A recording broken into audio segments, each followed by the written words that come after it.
காலையில் நம் சைவ சமயத்திலே மிகவும் சிறப்பானது திருமுறைகள்.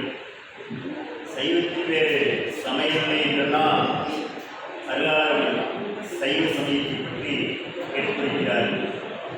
அத்தகைய சைவ சமயத்திலே சைவ சமயம் இந்து சமயத்திலே மிகவும் தொன்மையான சமயம் என்று எடுத்துரைத்திருக்கிறார்கள். அதிலே சிவபரம்பரைக்கு உண்டான வீரசைவ நெறியிலே சிவனடியார்கள் என்பவர்கள் குறிப்பிடத்தக்கவர்களாக வழங்கி வருகிறார்கள். அன்றைய சங்ககாலமும் சரி, மன்னர்கள் ஆட்சி செய்த காலமும் சரி, சிவனடியார்களுக்கு உள்ள மதிப்பு மரியாதை என்றும் இருந்து கொண்டிருக்கின்றது. அத்தகைய நிலையிலே 63 நாயன்மார்கள் சிறப்பாக விளங்கினார்கள். அதிலே குறிப்பிடத்தக்கவர்கள் திருஞான சம்பந்தர், திருநாவுக்கரசர், சுந்தரர் என்கின்ற மூவர் முதலிகள். அது மட்டுமில்லாமல் மாணிக்கவாசகன் சொல்லுவார்கள், 12ஆம் திருமுறையை எழுதிய இந்த 12ஆம் திருமுறையான காப்பியத்தினை எழுதிய செய்தியார் தெய்வ செய்தியார் என்றெல்லாம் வைப்பார். அதுக்கடுத்தபடி 9ஆம் திருமுறை, 10ஆம் திருமுறை, 10ஆம் திருமுறை எழுதிய திருமூலர் அகம்பிரம்மாஸ்மி, உள்ளம் பெருங்குவாய், மூணுலகு ஆலயம், வள்ளல் பிராணன், வாய்ப்பு வாசம், வெள்ள தெரிந்தாருக்கு, சீவன் சிவலிங்கம் என்றெல்லாம் இந்த உடலே கடவுளாக இருக்கின்ற ஒரு நிலையை விளக்கியிருப்பார்கள். அத்தகைய நெறி கொண்டது நமது சைவ சமயம். அத்தகைய நாடும் கோடும் நமக்கு நன்மை செய்ய வேண்டும். இந்த அடியார்களுக்கு எதுவும் தீமை நேரக்கூடாது. அத்தகைய தீமை நேர்ந்தால் இடர்களையும் திருப்பதிகளை நம் அல்லாதவர்கள் வழங்கி விட்டு சென்றார்கள். அத்தகைய வகையிலே விஞ்ஞான சம்பந்தர் அவர்கள் நமக்கு கோளறு திருப்பதிகம் என்று ஒரு பதியத்தை கொடுத்திருக்கிறார்கள். வேயிறு தோழிபங்கன், விடமுண்ட கண்ணன், மிக நல்ல வீணி கிழவி, மாசிறு திங்கள் கங்கை, ஞாயிறு திங்கள் செவ்வாய், புதன் வியாழன் வெள்ளி சனி பாம்பென்ற உடனே ஆசிரியர் நல்ல அவை நல்ல அடியாரவர்களே.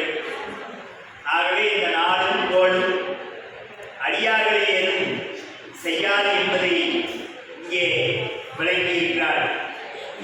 இந்த உலகத்தினுடைய பயன், உலகத்திற்கான நாம் வந்த பயன், அத்தகைய பயனை அடையக்கூடிய நேரத்திலே இந்த மனிதனை இந்த நாடும் கோடும் என்ன செய்துவிடும் என்று ஒரு பாடலை நமக்கு அற்புதமாக கொடுத்திருக்கிறார்கள். ஞாயிறு திங்கள் செவ்வாய் புதன் வியாழன் வெள்ளி சனி பாம்பு உடனே ஆசிரியர் நல்ல நல்ல அவை நல்ல நல்ல அடியார் அவர்களே என்று எடுத்துரைத்திருக்கிறார். இதே மாதிரி மணிவாசன் பெருமான் ஒரு அற்புதமான ஒரு பாடலை வழங்கியிருக்கிறார்கள். வளைந்தது விழுந்து விளைந்தது பூசல், ஆட்டின் தலையை நீத்தின் தலையாக்கி குட்டியவாபாடி என்று வழக்குகளில் கேள்விகளில் வெற்றி பெறுவதற்காக இந்த பாடலை பாடியிருக்கிறார். அதேபோல் நாளும் கோளும் நம்மை எந்த விதமான தீமைகளும் செய்யக்கூடாது என்பது பொருட்டு விஞ்ஞான சம்பந்தவர்கள் இந்த கோளறு திருப்பதியிலே அழகாக எடுத்துரைத்திருக்கிறார். ஆண்முகன் நான்முகன் ஆதியாய பிரம்மாபுர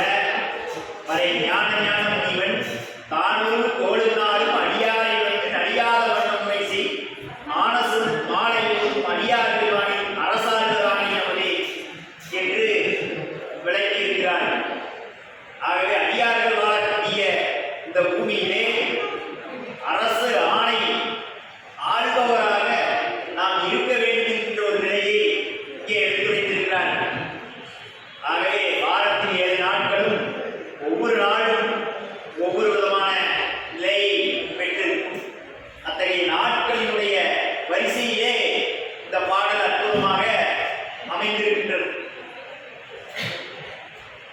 விளை சென்னல் தும்பி வளர் செம்பொன் எங்கும் நிகழ நான்முக நாதியாய பிரமாபுர மறை ஞான ஞான முனிவன் தானூர் கோடு நாளும் அடியாரை வந்து நடியாத மனமுறை செய் ஆனசுர் மாலையில் அடியார்கள் வாணில் அரசாழ்வர் ஆணை நமதே என்று ஆணை பிறப்பித்த ஒரு முறை இந்த கோளருக்கு இருப்பதிலே உண்டு.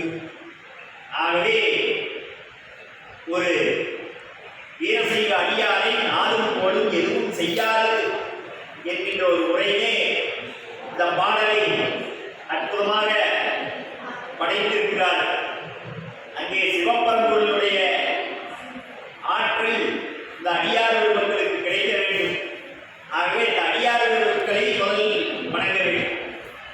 இறைவன் இருக்கிறார், இறைவன் அருள் கொடுக்கப் போகிறார். அந்த அருளை முதலில் அடியார்கள் மக்கள் வாங்குவார். இந்த அடியார்கள் மக்கள் அப்படிங்கிறோம் ஆங்கிலத்தில் ஸ்டேடியம் மாதிரி இல்லை, அவங்க வாங்கி தொண்டர்களாகி நம்மளுக்கு கொடுப்பாங்க. அதனால தான் இந்த அடியார்கள் மக்களை நாம் வழிபட வேண்டும், வணங்க வேண்டும் என்ற முறையெல்லாம் இங்கே அழகாக எடுத்துரைத்திருக்கிறார். இந்த அடியார்கள் மக்கள் சாதாரணமானவர்கள் கிடையாது. இந்த உலகத்திலே உள்ள பல மக்களை அணுகி அங்கே இருக்கக்கூடிய பிரச்சனைகள் பலவற்றை கேட்டு இறைவனை வழிபட்டு இறைவன் அவனின் ஆணையால் அந்த பிரச்சனைகளை எல்லாம் தீர்த்திருக்கிறார்கள். நன்றி.